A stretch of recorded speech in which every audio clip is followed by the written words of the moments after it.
It is 7 o'clock, so we're going to start. Good evening and welcome. My name is Annette Mills, and on behalf of the Corvallis Sustainability Coalition, I would like to welcome you to the 2025 Sustainability Town Hall. This is the Coalition's 17th annual Town Hall. Thank you so much for coming tonight and for your interest in creating a sustainable community. The Coalition's mission is to promote an ecologically, socially, and economically healthy city and county. Our guiding objectives are based on the 4 natural step system conditions for a sustainable society. And we invite you to take one of those little blue bookmarks that are on your table and to use these guiding objectives as a tool in your daily decision-making. The Sustainability Coalition is a network of more than 370 partner organizations and many individual volunteers. A coalition founder who is helping to lead the way to a sustainable future is OSU's Sustainability Officer, Brandon Trelstead, who is going to tell us how this is a model sustainable event. Brandon? Oh, good. That's all. Okay, slightly higher microphone. Hello, everybody, and welcome. So as Annette said, I'm Brandon. I'm the Sustainability Officer for OSU and also the Vice Facilitator for the Coalition. And as I am up here every year for at least the last 10 years or so, sometimes with friends, I want to share a little bit about what we're doing to make the event a little bit more sustainable. So starting with waste, many of you saw, hopefully everybody saw the waste receptacles that are collecting compostable food service. So everything's either reusable or compostable at the event. And there's staffed waste stations to help keep that waste stream clean.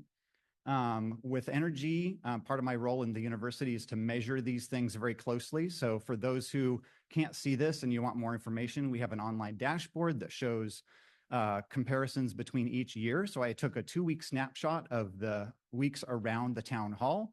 And these are the data that show some before and after from some of the energy projects we've done just here in this building, cutting energy use by about 35% overall. So pretty good success there. We're also keeping the lights low, as you can tell. This food tonight, which was awesome. I hope everybody got a chance to sample at least a little bit of it from New Morning Bakery, thanks to New Morning. It comes from predominantly the local 6 counties that surround this, with 18 different local vendors throughout the state and mostly in these counties. And of course, the drink of choice tonight is amazing Corvallis tap water. And speaking of water, this is the kind you don't drink necessarily, but we do have low flow toilets and urinals throughout the facility and from the sinks as well. So back to you, Annette. Thank you, Brandon. Another way that this is a sustainable event is that it's free and inclusive. And for that, we owe a big thank you to our sponsors and donors. Tonight's sponsors include OSU Sustainability Office, First Alternative Co-op, Benton Community Foundation, G. Christensen Construction, Abundant Solar, Brothers Hauling and the Sustainability Store, Energy Wise Services, Peak Heat Pumps and Electric, Corvallis Environmental Center, Corvallis Waldorf School, Greenbelt Land Trust, Sky High Brewing, Town and Country Realty, Owendell and Associates, Heritage Natural Finishes, Unity Shelter, Flicker and Fur, Public Good PR, Mid-Willamette Bird Alliance, Seeds for the Soul, Tarweed Folk School, Willamette Gardens, Mary's Peak Group of the Sierra Club, Maxtivity, Peak Bike and Outdoor, and Willamette Grange number 52. And financial support also comes from individual donors and other partner organizations who we call our Town Hall Heroes. We'd also like to acknowledge our engaged partners who provide long-range financial support for our basic operations. We're very grateful to these generous individuals and partner organizations. So please join me in thanking all of our sponsors and donors.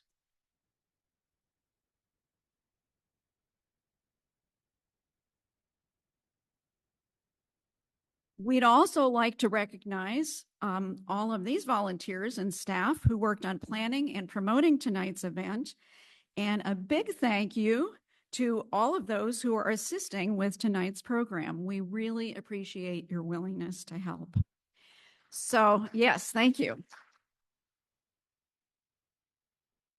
So folks who are standing at the back and wandering up this way, I want you to come up front. We still have empty seats up front. Every place where people have raised their hands, there's an empty seat. So please move to one of the tables. Thank you so much. We appreciate your help doing that. Living more sustainably requires us to think holistically and long-term at the past, the present, and the future. And so we would like to begin by honoring that we reside in Champinafu, the ancestral area of the Ampinafu Kalapuya people who have stewarded this land since time immemorial. We live at a pivotal moment. We are in the midst of a great transition, and each of us has the power to influence this transition through the daily choices that we make and through our work together. As a community and as a nation, we are facing some incredible challenges that are contributing to a dramatically changing world. But these challenges also present us with tremendous opportunities. Our theme tonight is reciprocity, vision, and action. Reciprocity means exchanging things with other people for mutual benefit.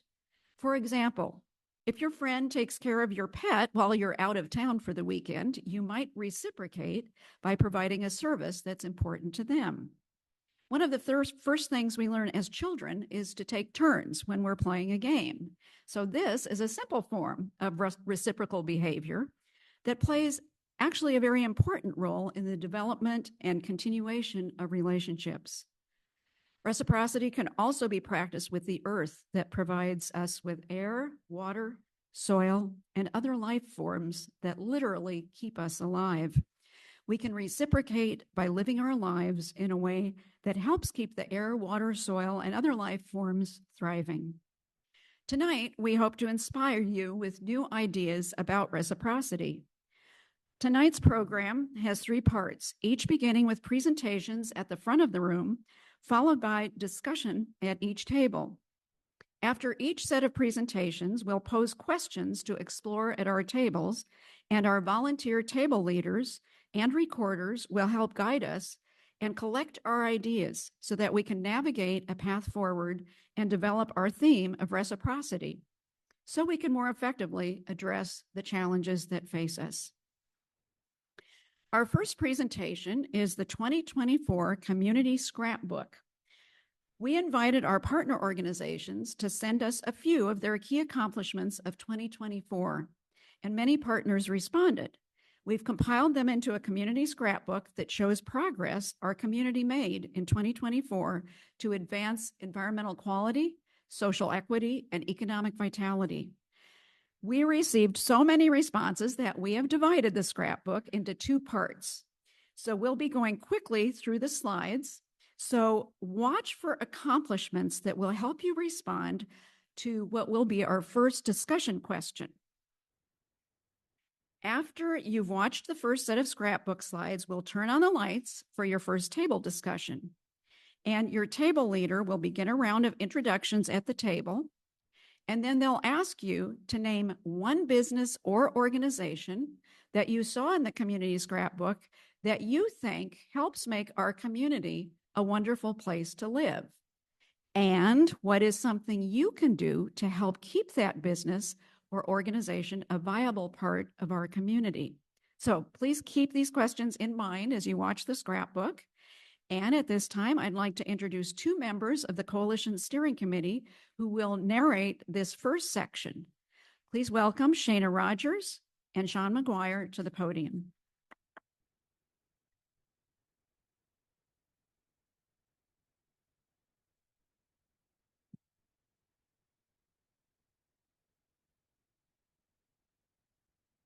Perfect. Welcome, everyone. Thank you so much for being here tonight. 500 women scientists of Corvallis served over 1,800 people, including students who learned how to conduct collaborative scientific research. They facilitated STEM research, such as mushroom studies, with middle and elementary students, and they held 9 TAP Talks covering a wide range of topics. A. Tuttle Consults developed a needs assessment report regarding a future South Corvallis food hub and presented it to City Council and County Commissioners. Abundant Solar celebrated 20 years, serving more than 1,000 households and businesses. Last year, they installed solar systems for 60 homes and businesses. And they increased installations of battery backup systems to improve energy resiliency for their customers. The Alliance for Recreation and Natural Areas, AFRANA, donated the McBee Campground to Benton County, making it available to the public. They managed a collaborative effort to remove invasives and plant native species in the meadows on the west point of Mary's Peak. The Mary's Peak Alliance of AFRANA funded and constructed a 100-foot-long buck and rail wooden fence to protect the unique and sensitive rock garden on Mary's Peak. Artisans of Corvallis established 14 new partnerships to support buying local and highlighted our skilled and creative community. The Arts Center initiated the first annual Creative Valley event, connecting local guilds and art groups and fostering community collaboration and sustainability. The Benton Community Foundation opened the doors of the new Jim and Cheryl Jordan Leadership and Learning Center as a place for nonprofits to learn, collaborate, and build a sense of community.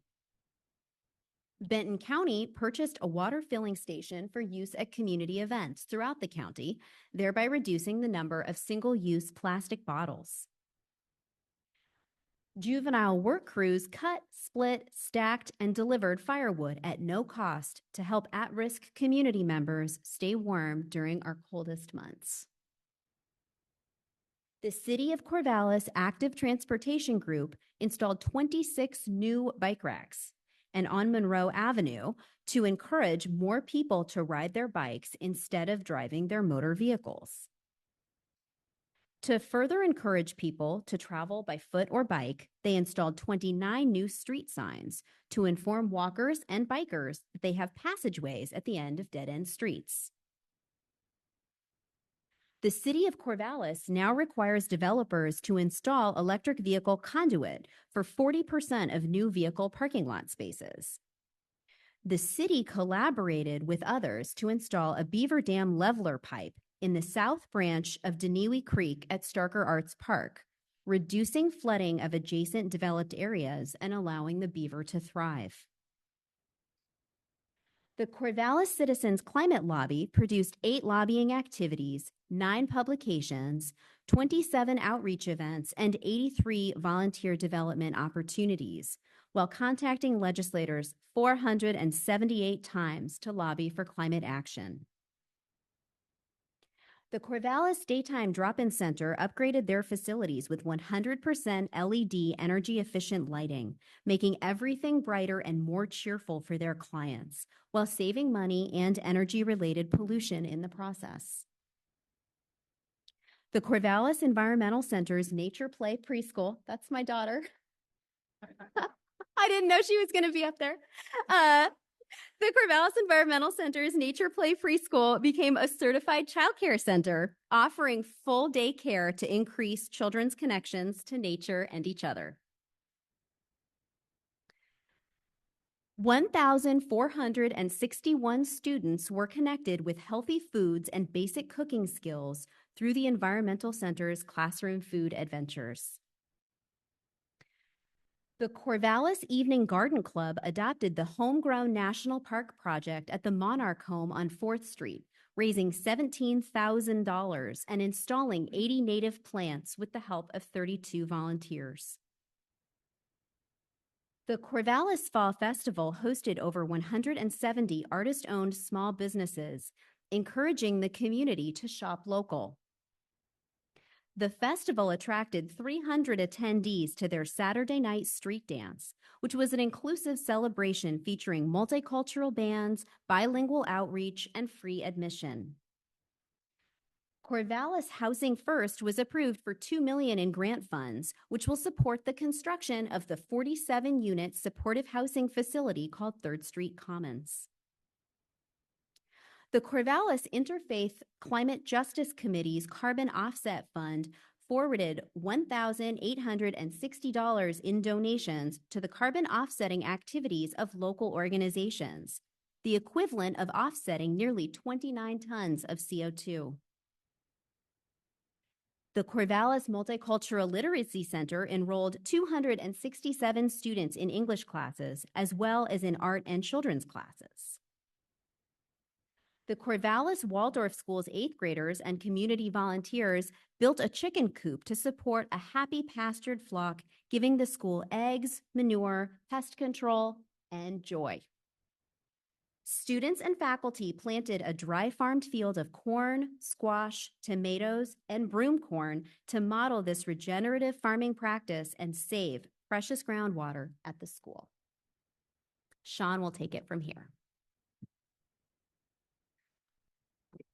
Same thing Brandon had.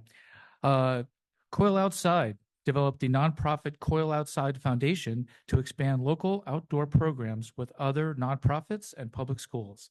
They also purchased land for their headquarters and hired their first licensed full-time teacher to better support local schools. Crossroads Conversation School serves 60 international women to improve their English skills, develop friendships, and build connections with the Corvallis community. Dev Northwest Community Land Trust built 9 3-bedroom and 2 2-bedroom homes that include enhanced exterior envelopes, ductless heat pumps for heating and cooling, heat pump water heaters, and heat recovery ventilation. An on-site community garden and reflection area was added at no cost to Dev Northwest's affordable rental properties in resource-poor neighborhoods. EnergyWise Services financed and built 28 tiny houses in a village for houseless people. The solar panels that were included in the project provide about 80% of the electricity. The environmental care team at the First United Methodist Church added new LED lighting in the sanctuary, saving electricity and brightening their worship. First Alternative Co-op installed Corvallis' first Level 3 electric vehicle charger at the co-op's South Store for community use. There's clapping, that's fine. At the North Store, they added 73 new solar panels, totaling 29 kilowatts of power. At the South Store, they added 152 new solar panels, totaling 75 kilowatts of power, along with an emergency backup battery, so they will never again lose refrigerated or frozen foods resulting from a power outage. Good woo. Flicker and Fur was awarded a South Corvallis Food Hub grant to enhance the Southtown Farmstead and Market with new structures. The Southwest Farmland and Market celebrated its 10th year of bringing food and community to South Corvallis on Tuesday evenings. For the 6th year, Flicker and Fur offered Your Garden in a Box Plant Start CSA, helping 85 members and their families grow more than 5,000 healthy food plants in their own gardens. Furniture share services increased by 29%, diverting more than 300 tons of furniture from the landfill and redistributing more than 5,000 items to 1,488 Benton County residents. G. Christensen Construction completed a major remodel, including transitioning this home to all electric systems, replacing gas appliances with electric, adding solar power, and installing ductless mini splits. Greenbelt Land Trust permanently protected 428 acres of high-quality oak and prairie habitat, including a population of the threatened Fender's blue butterfly. That's worth a clap. They planted more than 1,700 pounds of native grass and flower seed in several prairie restoration areas, including at Bald Hill Farm and Oak Creek Preserve. And they launched the Mighty Acorns, 200 kids who explore the natural world at Greenbelt properties through walks, activities, and hands-on stewardship fun. I want to be a Mighty Acorn. Jammin' for the Hungry were reorganized as a program of the Corvallis First United Methodist Church. Their volunteers processed over 500 jars of jam and donated them to those facing food insecurity. Jubilate changed from being a women's choir to welcoming all singers with a treble voice range, regardless of gender. They held 6 outdoor concerts to honor the seasons and the land with special related songs and presenters.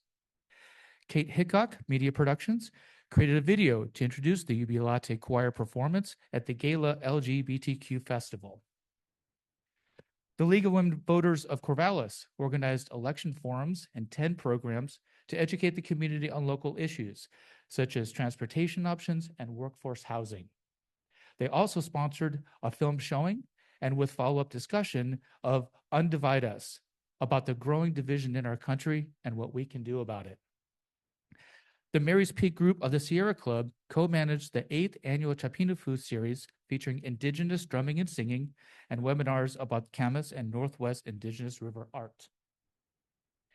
They also co-managed the 17th annual Corvallis Earth Day tour titled Resurrection of a Lost Creek along the headwaters of the Niniwe Creek in the Bald Hill Natural Area. In addition, they co-managed the 8th annual Liz and Bob Frankel Spring Series about how humans have, are, and will be transforming Mary's Peak. The Marys River Watershed Council regenerated Reese Creek with 1 mile of in-stream restoration projects and nearly 14 acres of riparian planting. 20 students participated in a watershed work group, and more than 1,000 kindergarten through 8th grade students were involved with stream restoration work. They hosted 12 monthly ecology tap talks, highlighting, and hold on, beavers, salamanders, wolves, salmonids, soil health, emerald ash borer, water quality, agriculture, bioacoustics, and somehow more stuff than that. The Corvallis Audubon Society changed their name to Mid-Willamette Bird Alliance and led 10 bird walks and seven field trips with 180 participants and 17 volunteers.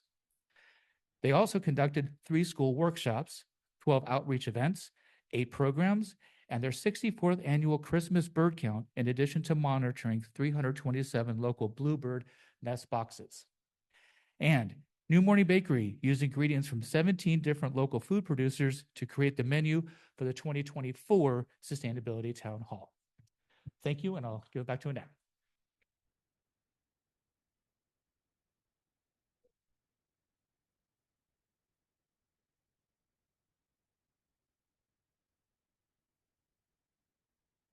Lots of impressive stuff there. Before we go on, I want to have the people who are standing at the back move up front. Take your place at a table, please, because we're about to have our first table discussion. Please come on. You can come and join in a group. There are plenty of spaces. All right. Okay, so thanks so much to Shayna and Sean. That was really fun, and especially fun to see Shayna so surprised by seeing her child in the slide. Okay, so now it is your turn. You're going to start with a round of introductions. So please share your name, just one affiliation you want to mention, whether it's a school, an organization, your workplace, whatever, and just one short sentence to share why you decided to come to the town hall. And then after introductions, you'll go around a second time and respond to these questions. What is the name of one business or organization that you saw in the community scrapbook that you think helps make our community a wonderful place to live? And what is something you can do to help keep that business or organization a viable part of the community? Your table will have just 10 minutes, so let's go ahead and get started.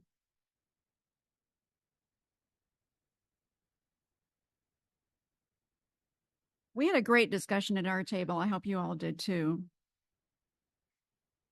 So for this second part of the scrapbook, I would like to,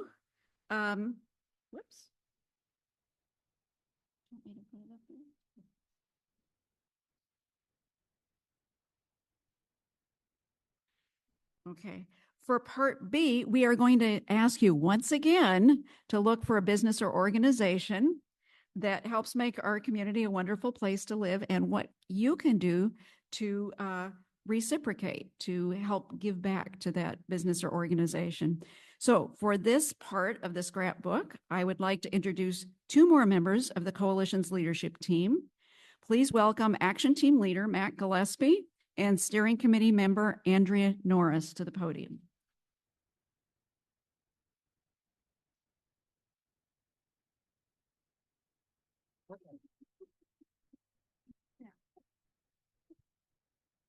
Hi, everybody. Good to see you. All right, I think we're ready to go. So the Oregon Clean Power Cooperative raised community investment to put solar panels on both the First Alternative Co-op stores as well as OSU's Beth Ray Center. OSU Community Engagement and Leadership launched a service learning and peer leader program to tackle food insecurity and environmental justice with community organizations. They hosted a sustainability fair and organized service projects supporting green space restoration and sustainability efforts. They also reduced waste by sanitizing and redistributing used water bottles, promoting sustainability and accessibility on campus. OSU Facility Services and the OSU Sustainability Office saved about $500,000 in utility costs and thousands of tons of carbon emissions through tune-ups to building heating and cooling systems. As a result, emissions are down 6.5% per square foot. They received two, yeah, feel free to interrupt with cheering, I don't know.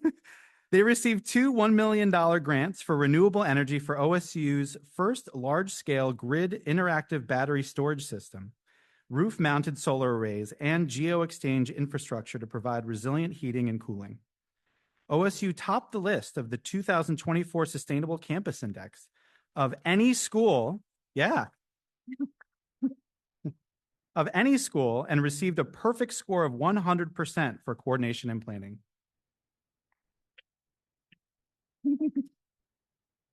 The Associated Students of OSU and OSU Transportation Services launched the Bike and Scooter Share pilot program with 89,000 trips, reducing car travel for 74% of riders surveyed. Yeah. Peak Heat Pumps and Electric helped raise funding to provide 32 no-cost heat pump systems for low to moderate income community members. Yeah. They installed 8 new no-cost heat pump systems at Sparrows Housing Twin Oaks Mobile Homes Park in South Corvallis. They also attained plumbing licenses in order to provide installation of heat pump water heaters, which are up to 4 times more energy efficient than standard water heaters. Philomath Community Services includes the Philomath Community Gleaners, which redistributed hundreds of thousands of pounds of food to those in need, redirecting food that would otherwise end up in the landfill. Seeds for the Soul received a grant for $230,000, enabling them to hire 4 staff members and dramatically increase the number of energy assessments and installation projects completed, primarily for low-income households. They initiated the Rapid Resolve program, providing no-interest loans for the upfront costs of energy-efficient upgrades. The fund revolved 34 times, totaling $246,000 in upgrades for 34 families. The South Corvallis Food Bank provided supplemental emergency grocery boxes to nearly 9,000 households. Their volunteers also contributed over 9,000 hours of service. Stone Soup's gleaning efforts diverted about 10,000 pounds of food away from the landfill. This food created approximately 8,000 meals served throughout the year.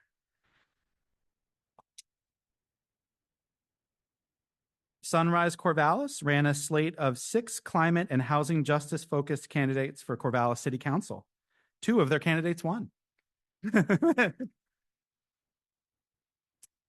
Tarweed Folk School celebrated its 2nd year, organizing 24 teachers to teach 27 practical arts and place-based classes to more than 240 students. 10 Rivers Food Web launched an online food directory with more than 100 listings from farmers, ranchers, fishers, and food processors. Their work recycled $40,000 into our local food economy, provided $900 for SNAP recipients, and showcased delicious food prepared by four local chefs using local produce. They sold and loaded more than 128,000 pounds of soil amendments into nearly 250 gardener and farm vehicles in just 3 days. The Time Garden replaced plastic with plastic-free mailers for seed orders to enhance recyclability and decrease plastic waste. They held a They held a community-based Earth Day event with guests using reusable cups and tableware, saving space at our landfill. They also educated 250 guests about restoring native salmon habitat on their Halsey River property. They partnered on 3 events that presented herb propagation by seed and cuttings, as well as preserving and using culinary herbs with sustainable practices. The Unitarian Universalist Fellowship's Climate Action Team installed and maintained a neighborhood planters kiosk on their property. They sold 38 live holiday native conifer trees for indoor enjoyment in December and for later planting on public and private properties. And they planted and sponsored a dozen trees in Avery and Willamette parks. And Andrea's up next. All right, I want to go on the record and say clapping is good. If you feel the vibe, go for it. So Vina Moses Center distributed more than 21,000 bags of donated clothes and goods to people experiencing hardship. That was a 21% increase over the year before. Oh, thank you. An average of 593 households per month visited Vina's free thrift store, an increase from the previous average of 475. The volunteer interfaith caregivers of Corvallis tore down an existing deteriorating home entrance ramp, set 18 fence posts, and then built a wheelchair ramp compatible with city code. They also built an innovative ramp with wide, shallow steps for those using a walker when space is too restrictive for a ramp.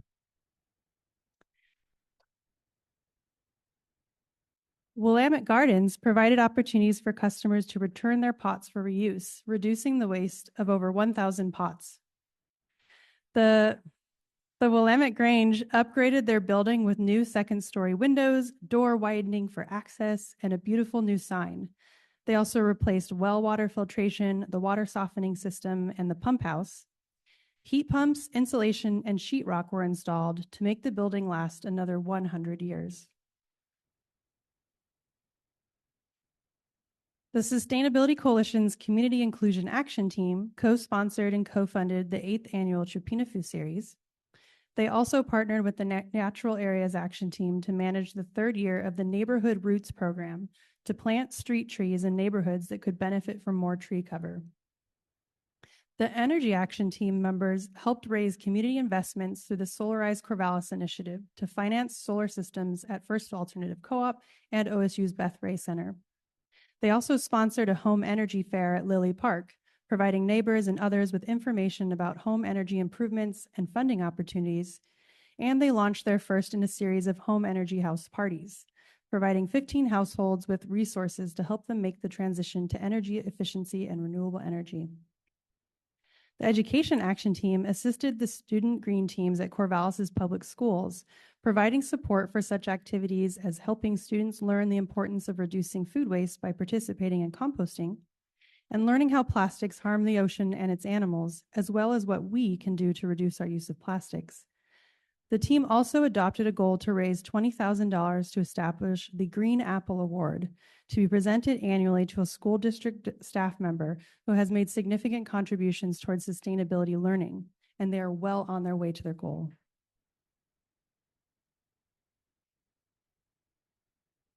The Transportation Action Team supported active transportation by delivering portable bike racks to community events, like tonight. 21 volunteers helped transport the racks by bike to 13 separate events. They also organized their 4th EV show and tell event that featured electric cars, e-bikes, and e-scooters. And they raised awareness about safer multimodal street design through their webinar series and targeted communication with community members. Through the Economic Vitality Action Team's Saving Green program, Coalition staff facilitated more than 100 walkthrough assessments for Energy Trust of Oregon to upgrade energy installations at local small and medium workplaces. During the holiday shopping season, the team encouraged buying locally by listing 54 of the Coalition's partner businesses and organizations that had products for sale, and 38 that offered gift cards. The Housing Action Team organized a program titled Home Sharing, a Sustainable Solution to the Affordable Housing Crisis. and they co-sponsored a panel that addressed the root causes of homelessness. The Natural Areas Action Team organized the 15th annual Natural Areas Celebration Week, featuring free family-friendly events during the first week of May. 13 diverse events included a festival, hikes, walking tours, and workshops, all offered by local nonprofits and natural resource specialists. The Waste Prevention Action Team's No Food Left Behind program celebrated National Food Waste Prevention Week by organizing a festive Bread to Tap event. It included a special beer brewed with recovered organic sourdough bread and a low-waste menu made with edible kitchen scraps. Can attest it was good. The team's recycling block captains distributed 3 instructional handouts throughout Corvallis, focusing on reducing our use of plastics, the library of things, and repurposing items that would otherwise be landfilled. One of the most visited pages on the Coalition's website is that team's online waste prevention directory, which includes repair as well as reuse. The Food Action Team's public seed library offered seed packets that were donated by 7 local companies and community organizations and sorted by 18 volunteers. They held 5 free lectures and 6 pop-up plant clinics. They had 292 people attending. The team sponsored their 11th annual Edible Garden Tour in Northeast Corvallis, featuring 4 home gardens and 1 school garden, and distributed 1,000 copies of their Corvallis Garden Resource Guide to both new and longtime gardeners. They also co-sponsored Cooks and Books, a quarterly program attended by 120 people that featured local chefs showcasing Mexican, Korean, Syrian cuisine, as well as a demonstration on solar cooking. And the Water Action Team regenerated the first phases of 2 Corvallis wetlands that had been degraded for over 150 years. At MLK Park, more than 100 volunteers regenerated a small area between the parking lot and Lamprey Creek to create a Phase 1 wetland ecology with hundreds of rushes, sedges, willow, and spirea.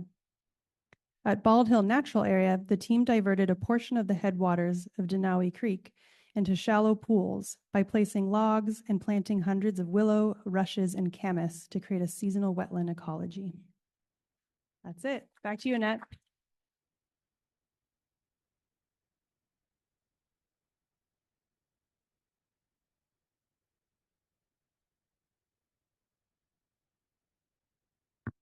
Thank you so much, Mac and Andrea, and thanks to all of our partner organizations who took the time to share their accomplishments with us. It's really fun to see those. So again, now it is your turn. In this part of the scrapbook, what stood out to you? Please name one business or organization that you saw that you think helps make our community a wonderful place to live, and what is something you can do to help keep that business or organization a viable part of the community. And again, we'll take just 10 minutes for this round. Thank you.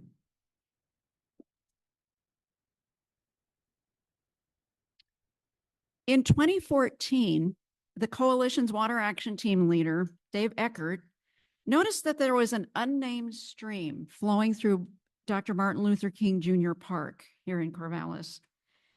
Dave knew from experience that naming a creek increases the chances that people will care about it. This creek flows through both city and OSU properties and supports lamprey and beaver. So Dave initiated a 2-year process to get approval at the local, state, and finally national levels when the USGS approved naming the tributary Lamprey Creek. The name Lamprey Creek was selected because the Pacific lamprey has been a critical source of food for well over 500 generations of the Kalapuya people.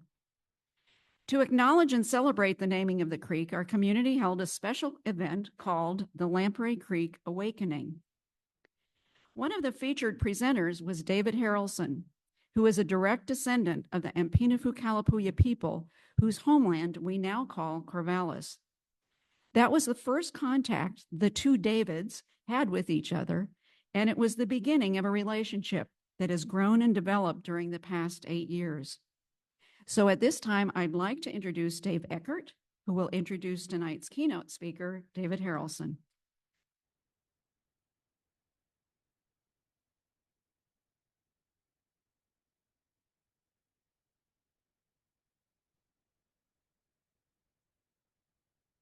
Well, aren't we beautiful? Look at you guys. That's great. Well, you're in for a big treat. I've only known David for about a little over 8 years. I've been with him a few times, and I have never seen him not joyful. Think about that. You've known somebody for over 8 years, you've only seen them joyful. What a joy that is. Um, he's also deeply absorbed in a lot of surprisingly diverse ranges of interests. And when I say diverse, I mean diverse. How many people here are foodies? Okay, you're a foodie. David's a foodie. Okay, amongst all you foodies, whoever thought of you really needed to go to the nation of Georgia because you just love their cuisine? Anybody beside David? He's always looking forward to solutions to whatever activity he is pursuing. And if you try to have a conversation with him on anything, he will know a lot about it and he'll have solutions to it. That's really something. So he's a joy to experience. And I'm so grateful that he's giving up an evening with us tonight rather than being with his wonderful family and driving all the way down here. So this is a gift that he's giving us. And I appreciate it. I'm kind of hoping you do too. To introduce David, let me show you some of the gifts he's given to Corvallis or Champinafu. Let's see if I can work this thing. Which way do I point it? Oh, there we go. Now, I'm just going to go through these very quickly, but this was from the very first talk, the very first presentation of the Champinafu back in 2017, I think. And this is, Susan, this is the one you couldn't get into because it was already filled at 7 o'clock. It was at the Majestic Theater. There's David, a few years younger.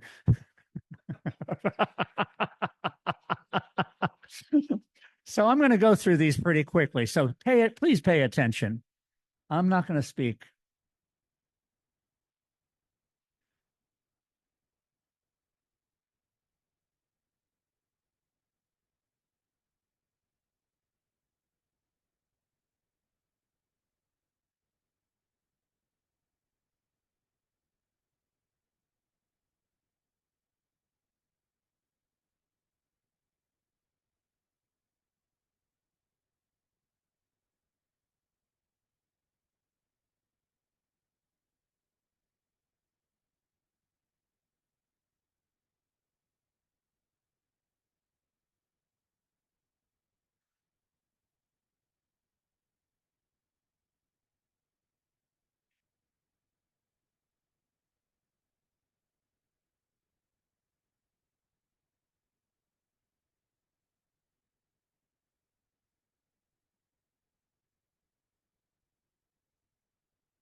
Keep that picture in mind.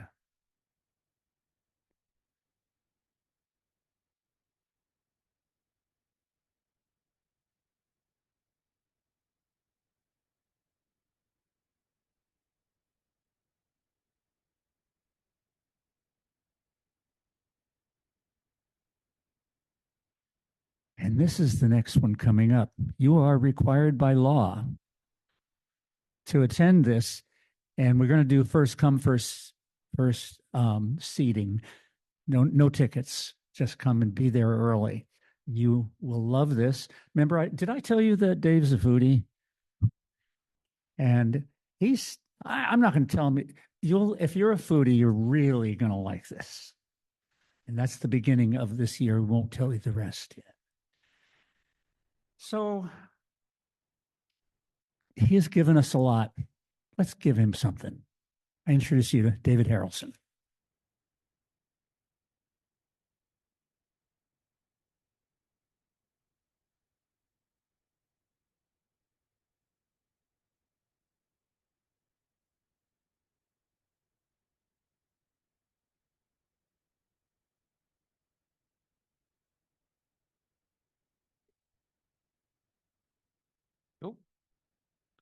There we go. Hello, everyone. That was really exciting to look through all those. And there's such an enthusiasm in the city of Corvallis for these talks that I'm just so grateful to have an audience that cares and is interested. And it's made us get more and more creative each year to come up with talks. And now there's mid-year talks, and I had to figure out what to talk about. But it was so fitting that the theme this year being reciprocity. And I think, I got a chance last spring through the Spring Creek Project to meet Robin Wall Kimmerer and become friends. And it was really wonderful. And that's a big part of, OSU's relationship with Robin. And she had a book that came out that was really about reciprocity, about service berries and reciprocity. And I think that it's been on people's minds a little bit more lately.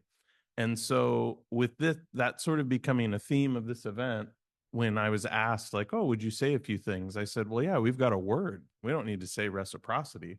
We've got hui hui. And hui hui is a Chinookwawa word. And by the end of this, you're going to understand a lot more of what hui hui means. But hui hui means trade. This is a picture of camas bulbs. Camas is an edible plant that you eat the bulb, but it has a beautiful purple flower. I'll show you some pictures of that later. But the large bulbs in the upper left and the small bulbs in the lower right. So remember that, but we'll also look at this picture again later.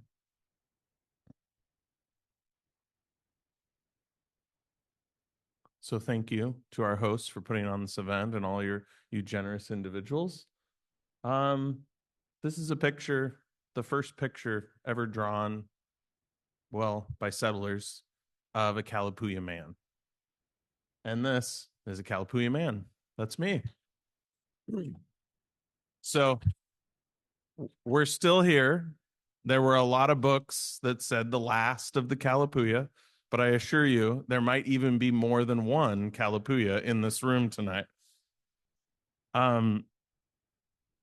As a Kalapuya person, the Kalapuya are the indigenous people of the Willamette Valley. We have many different bands of Kalapuya people that spoke many different languages, but we say that we've been here since time immemorial, literally since a time that no one can remember. Implicit in that is our understanding of the oldest things we remember, right? We remember Crater Lake being formed with the eruption of Mount Mazama. We remember the tsunami in 1700 on the Oregon coast. We remember the land bridge that blocked the Columbia River. We remember the Missoula floods that happened between 13 to 18,000 years ago. Those are all oral histories that were recorded with our elders in the late 1800s and early 1900s by anthropologists.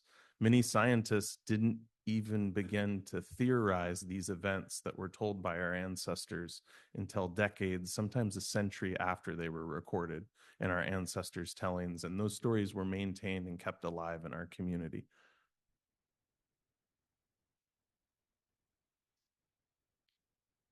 More than 7 generations. So if you've heard tribal people talk, and it's a really important narrative because I think it draws people out of this idea that we just make decisions for now. And that's where a lot of the American public is. Because you're here, you're probably a little bit beyond that. So we're going to graduate to more than 7 generations. And what I mean by more than 7 generations is that to trade well, one must consider the past, the present, and the future, not just the future of 7 generations. The concept of planning and making decisions for 7 generations is recognized broadly among tribal people around the United States and beyond. It's been popularized and adopted by those interested in sustainability. While this phrase, planning for 7 generations, is the most repeated takeaway, what often gets missed is the implicit understanding that to plan for 7 generations, you do so with a commitment to a place and one's ancestors for the future, for your descendants. We inherit the knowing, wisdom, and knowledge of our ancestors, as well as the knowledge that is held in a place itself. We're obligated to honor the gifts that came before by not doing, and if you don't do that, you're going to bring offense to the world. and it will become less of itself as a consequence. So people have and continue to have new inputs and new desired outcomes. And our role today in the now is to have to form and make a decision for 7 generations in the future, but also in honor of everything that came before and the teachings of things that worked right. And all of those skills require us to have strong observation skills, reflection, communication, collaboration, and work together. It's not just about the future. You have to remember the past in the context of how you're making those decisions. And ultimately, if it doesn't work for you right now, it doesn't work. It's got to work at all 3 scales: past, present, future. This is the Kalapuya man on the left. Another Kalapuya man, Joseph Shingretta, who's my ancestor from 7 generations ago, who signed the Willamette Valley Treaty of 1855. Maybe he was thinking about me when he signed that treaty. Pretty cool that we even have a picture of him, right? This is like 1880s photography, 1890s photography. And then myself. And then there's the future generations. Who's next? I have a 5-year-old and a 4-year-old. Like, I can imagine that world now, right? How much has that changed? When I first started talking at Chipinahfu lectures, I didn't have children. I had a completely different way of thinking about the world. Now I'm sleepless and generally have a hard time remembering things, so that might have something to do with it. But, you know, sleep deprivation was a really important part of vision questing too. So,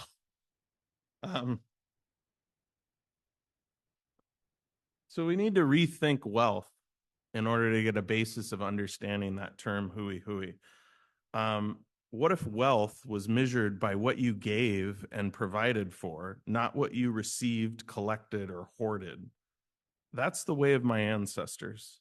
Those that were wealthy and held status were those that gave and provided for others.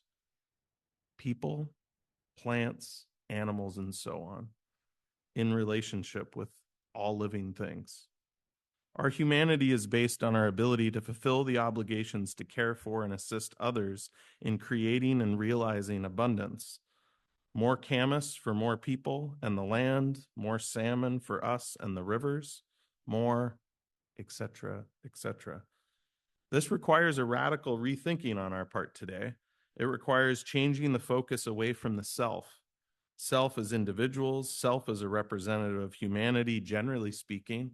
Even if we can get over ourselves, we generally think humans are better than everything else.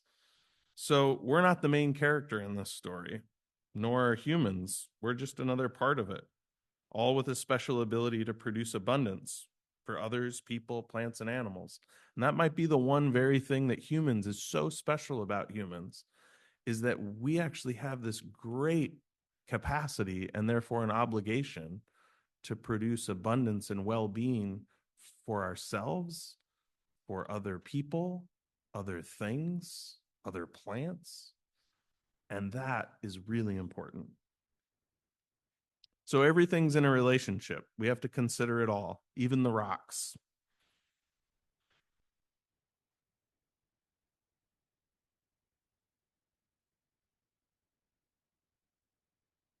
This is a drawing that has a really cool story that we're going to unveil over this next little story time. It is a face that, it's a Chinookan face. There's a Columbia River art style from this area of the world, and it's something that I created. You know those people in your life that are really great gifters? They seem to always find or give the perfect gift.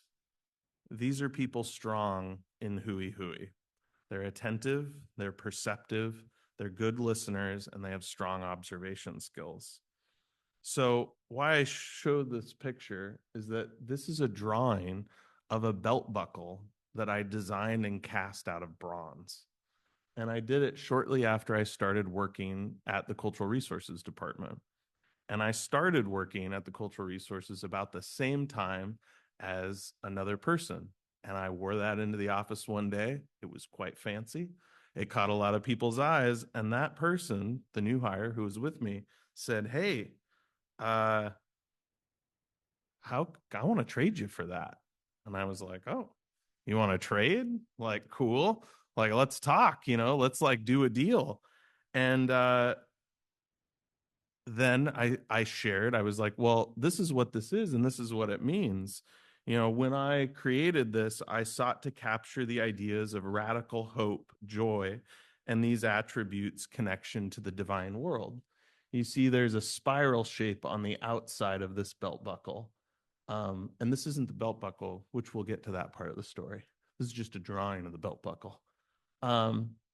And for us, these spiral shape patterns indicate this separation between this world and the divine. And so I put this face of joy and resilience and radical hope at the center of that spiral. Of course, that increased the value significantly. I felt I was in a real negotiation space. And he came back and he said, I will give you this top of the line sound system that's worth over $1,000. And I just laughed. And I was like, no way. Like, no. And he like insisted and talked it up. And this person was somebody who was of some means. Like, this person had money, right? And so they were trying to talk to me as if money mattered to something like this, right? And so eventually we made no deal. There was a joke later on down the road. The same person got their own belt buckle and they were very proud of it. And I buckle bumped them in the hallway, which was a grand old time. So this belt buckle had legendary status, and I held on to it for quite a number of years. And then I gave it away. I didn't trade it. I didn't sell it. My mentor, who taught me about a lot of the work that I do, was leaving and took a job somewhere else. And I said, you need to have this. So that's where the belt buckle went. So, I missed it. I missed it quite a lot. And sure enough, one day I was walking through my town at an art walk, and this was only shown in one gallery show ever, right? For like a 2-week show, this belt buckle was on display. And sure enough, in the window of this gallery, there was a portrait of all of the Chinookan faces that were in the exhibit for those 2 weeks. That a tribal artist who's Umatilla, who lives in town, went to the exhibit, saw it, drew it all, and I got the chance to buy the piece of artwork of this face. So I get to look at it now every day. And it reminds me of great stories and how some people don't have strong hooey skills because they don't understand the value or what's important to people or the value of an object. So kind of a funny joke.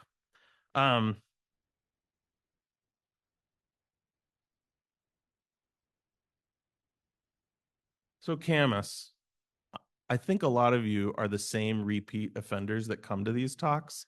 So you've heard me talk about Camus, so I won't go as far into depth.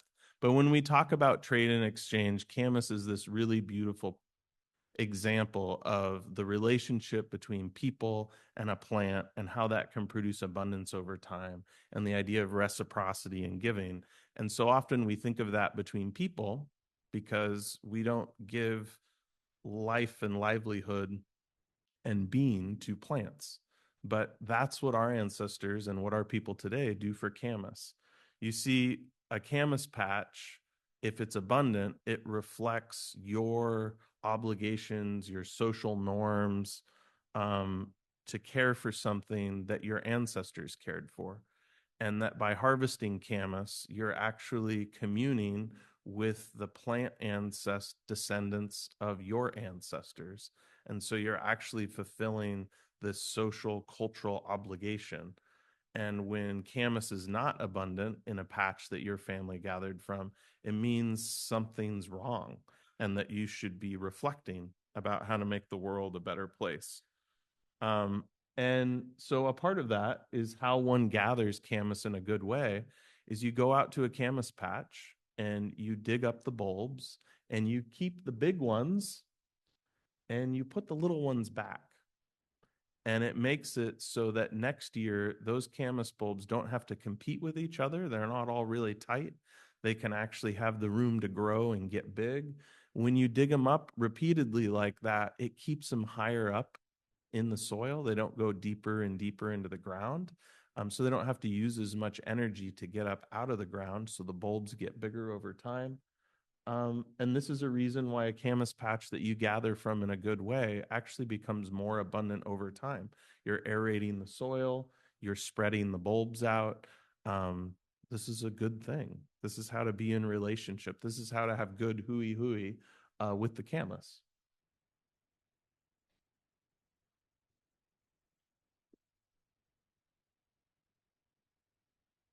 This is a salmon mural that's in the city of Portland at the Portland building. It's on the second floor. It's in a public space. It's free to go see. It's done by two tribal artists, Toma Villa from Yakima and Sherrod Yonker, who's an OSU alum from the Coquille tribe. And it's one of my favorite pieces of art right now. And I'm showing it to you because one aspect of thinking about trade is sometimes to be abundant, it's abundance of mind and abundance of spirit. And salmon really represent this. Sometimes the gifts we have to offer in return seem small in comparison to the offers of the gifts that are provided. And in our traditional stories, salmon is one of the first people to step forward when Coyote calls for all the different animals and plants to offer them something of themselves up for people. And salmon and deer both offer themselves, their flesh, their whole entity, their whole being to provide for the people. And in return, people accept the obligations to care for those animals, those species, and do certain things. For us, it's putting the salmon bones back in the river. It's honoring the first fish that comes in on a salmon run. These are ways that we're in relationship, but it's not seen like quid quo pro. We're never going to be able to give back as generously to salmon as what salmon can give to us, but we still fulfill our obligations and we still do what we can in return. And if we don't, they won't be there anymore. They'll abandon us.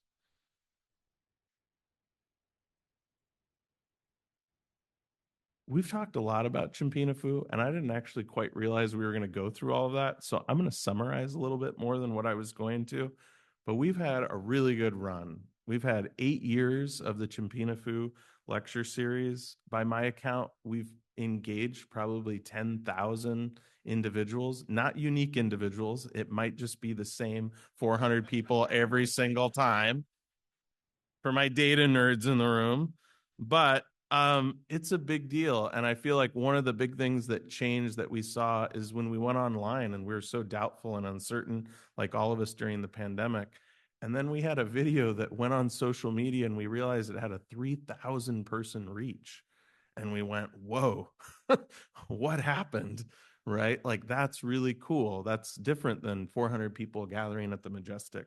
But it's really been a rewarding thing that's happened. And I thought that in honor of the event and hearing what you've heard, there's a lot of hooey that has happened in how that relationship has grown. And I just want to talk about some of that. It's worked because the work matters, and it matters to both of us, Dave Eckert and I, that have been collaborating. It's also because there's constantly new inputs and new desired outcomes. The framework really allows for us to be flexible and scalable, right? We don't know if we'll have funding to do a big music show at a great sound venue, but we know we're going to do something, right? And at the end of the day, we know that when you book somebody and they can't make it, we'll find somebody to get up there. It might be Dave, it might be me, but we're going to talk to you, right? And we're going to figure out what that looks like. And we've had some of those things, last minute cancellations, other things that we've navigated well. But there's always just a persistence that, like, we're going to find a way to make it work.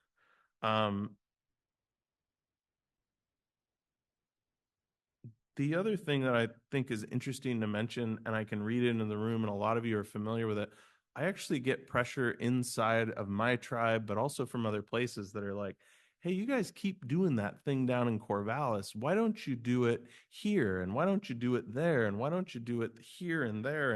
And why do you just keep going back to Corvallis? And well, the difference is Dave Eckert, which Dave steps up.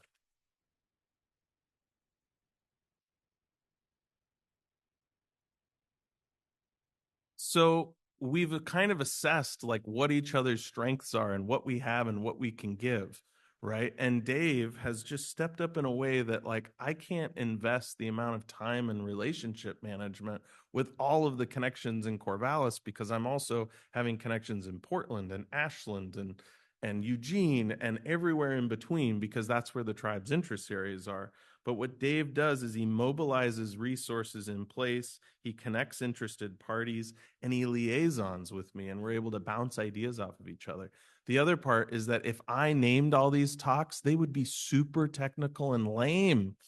But Dave is like a promoter, right? Like he knows, he's like, oh yeah, this is good language. And we have this great, we riff together. And it's just really rewarding. And this is this idea that, you know, that should be hooey, that should be good trade, right? I think that we both feel filled up and it's enjoyable to work with one another. And so it just keeps on kind of generating itself. And when I think about hooey, it's Chimpinafu represents that.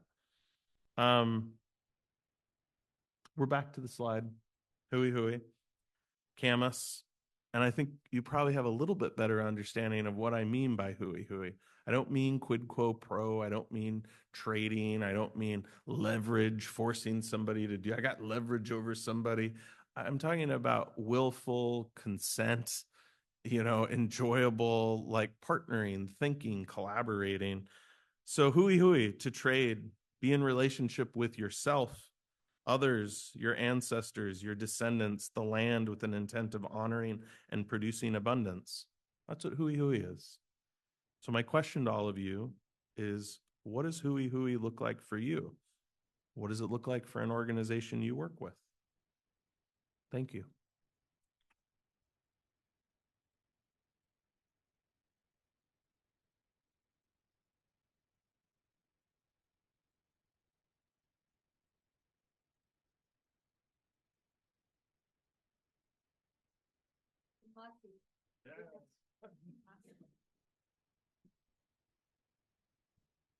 Thank you for that gift, David.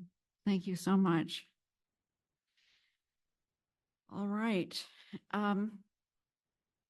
Before our final table discussion, I would like to introduce a new initiative that the Sustainability Coalition is launching tonight.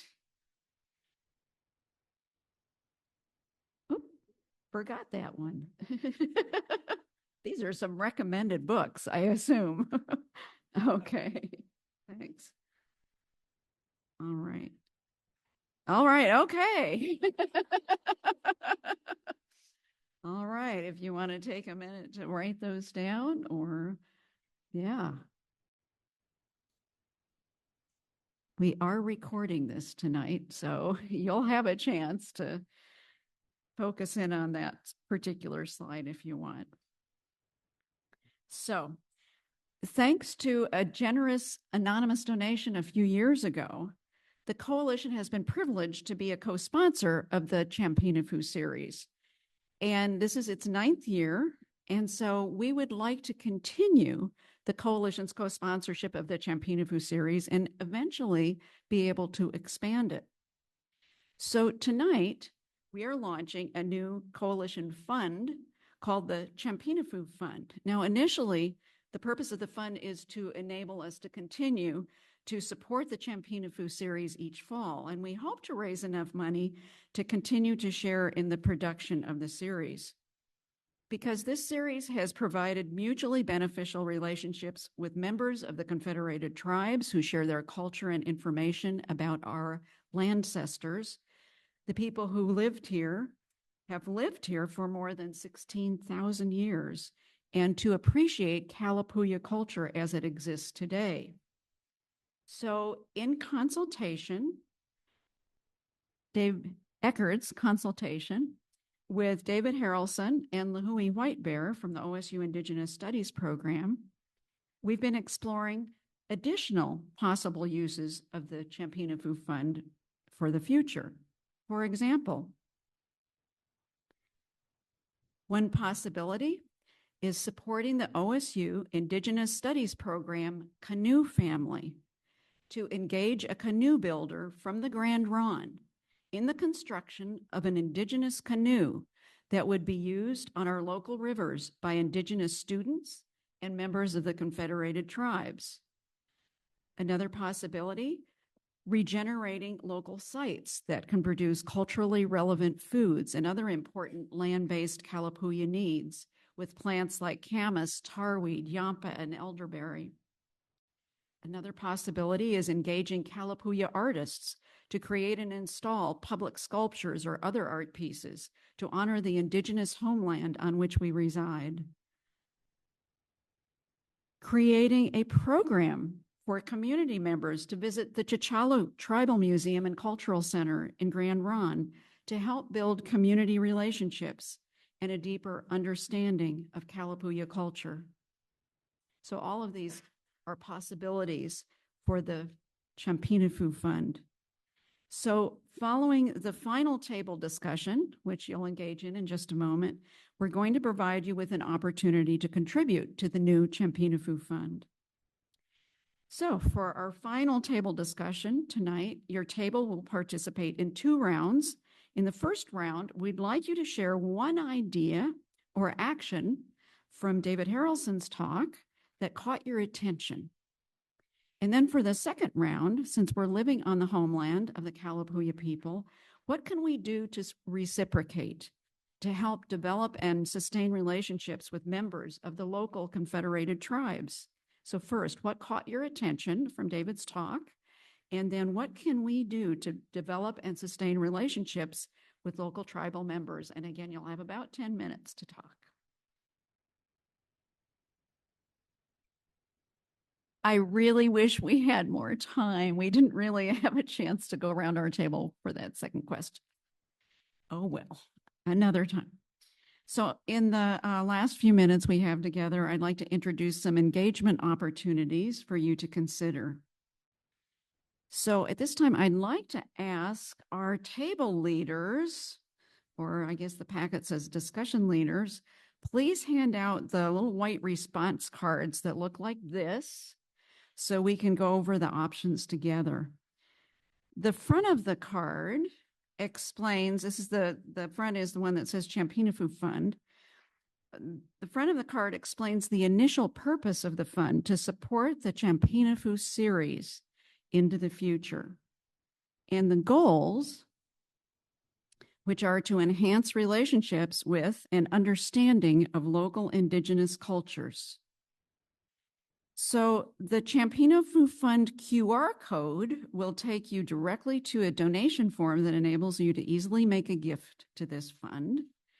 And as always, any amount is appreciated, whether it's $1 or $100 or $1,000 or whatever, any gifts are appreciated. And if you turn the card over, you will see 3 additional engagement opportunities. So the first option is engage with the Sustainability Coalition. And if you click on that QR code or type in that URL, it will take you to the coalition's homepage. And if you want to look up here for just a moment, on the top navigation bar of our website, you'll see a tab that says Get Involved. And that will take you to a range of opportunities from joining the Sustainable Corvallis Google group to having your organization become a partner organization, to becoming a volunteer or a student intern. Now, the second option below that is engage with a coalition partner organization. So if you click on that QR code or type in that URL, it will take you to the coalition's webpage that lists all of our partner organizations. So when you were watching the community scrapbook this evening, if you saw a particular organization or heard about a particular organization that you'd like to be involved with, you'll be able to find it on our partners webpage. And almost all of our partners are linked to either their website or their Facebook page. Another way to support our work is with a donation. So if you click on that third QR code or type in that URL, it would take you to the donate page on the Coalition's website. You had an opportunity tonight through the Community Scrapbook to see the types of projects that the Coalition's action teams, our 12 action teams, are working on and what your gifts would be going toward. We are extremely appreciative of everyone who makes our work possible through their financial gifts. Every donation we receive helps empower us to do more to advance environmental quality, social equity, and economic vitality in our community.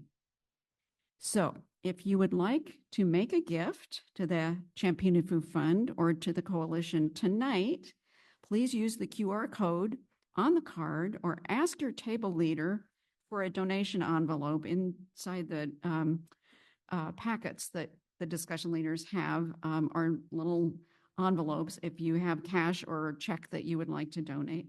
But as I said before, no matter how much you choose to give, we deeply appreciate your support. And while you are deciding if you want to get out your phone and decide to donate, I would just like to share one more time the Champinifu series slides to remind you of the type of programming your gift to the Champinifu Fund will support.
So we hope you'll take that little card that you received, take that home with you, and use it as a reference and a resource for taking action. So now, before we adjourn, I'd like to make some closing remarks.